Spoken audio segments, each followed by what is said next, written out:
Now, on October 7th, Israel suffered one of the worst terrorist attacks in modern history. We knew the effects would reverberate here in the state of Florida. Many Floridians were stranded in Israel after the war broke out and were not receiving adequate assistance from the U.S. Embassy or the State Department. So the state of Florida stepped up. We organized evacuation flights, and we rescued more than 700 Americans and brought them back home to the state of Florida. That includes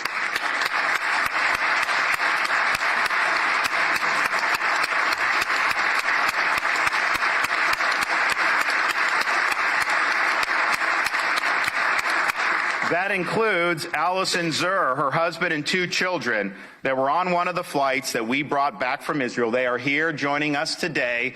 They were able to come back safe and sound, and we're glad we were able to help you get back home.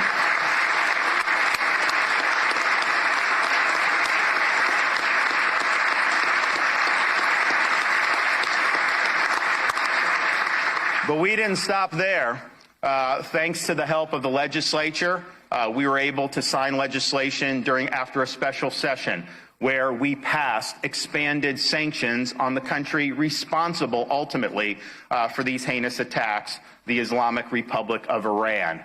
They were behind the attacks, they funded the attacks, and the state of Florida has recognized we are going to do everything we can to stop having money flow into the coffers of that regime. Now, as threats of violence continued here at home, we stood up to protect our Jewish day schools, our synagogues, and Jewish students on university campuses. But we realized that many universities outside of Florida have simply failed. This week, Jewish students across the country are returning to campuses that have outright condoned anti-Semitism. Over the coming months, they'll have a tough decision to make.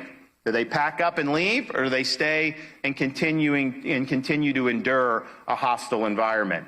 And if they do decide to come to Florida, I can tell you this, we will welcome them with open arms. This includes waiving minimum credit hour requirements for transfers, waiving application deadlines for transfers, and encouraging universities and colleges to use their existing statutory authority to provide in-state tuition for students with a financial hardship.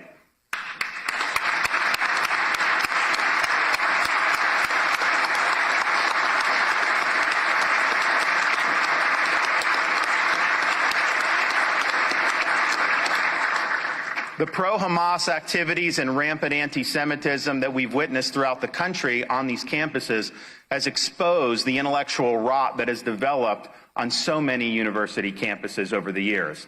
In Florida, our universities must be dedicated to the pursuit of truth, the promotion of academic rigor and integrity, and the preparation of students to be citizens of our republic. We reject the modern trend of universities that subordinate high academic standards in favor of promoting an ideological agenda.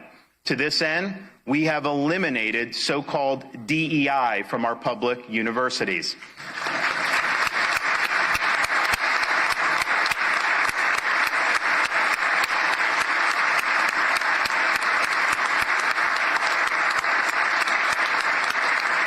DEI is a highly ideological agenda. In practice, it stands for discrimination, exclusion, and indoctrination, and that has no place in our public institutions and universities.